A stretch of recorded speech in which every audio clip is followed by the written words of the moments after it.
flip over into your back for me. So like these strips right here, those can come off in the shower.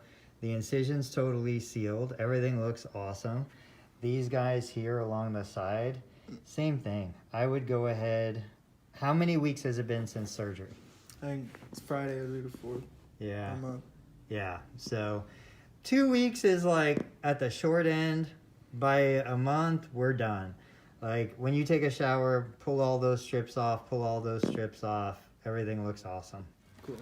So let's do this. Go ahead and lay on your back. I'm gonna put this under your legs, both legs. There you go. Okay, so that little prop gives us kind of the freedom to go into full extension, and we can see the difference between the left and the right. What I'm gonna do, I've got a little cuff weight.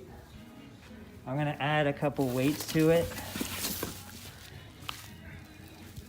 and we're gonna put that on top. So you just lay back and relax.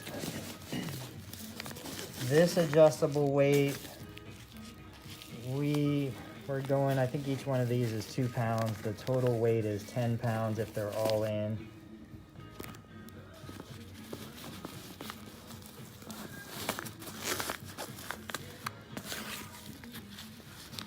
Just laying in that position with the heel propped, what does that feel like?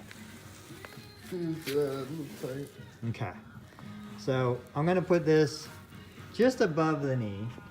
So the kneecap is still free. I'm not compressing the kneecap. Can you even feel that? That's about 8 pounds. I mean, A little bit. okay, and that's what we want. We want enough that there's a little bit there.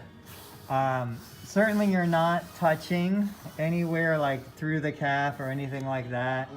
So what you're gonna do for me is you're just gonna stay in this position. I'm gonna set a timer for about 5 minutes. We'll do 5 minutes just like this. We'll see how you feel. If it's tolerable, then we'll do a couple exercises in this position. And maybe we can get to where that calf muscle is touching. So you just relax.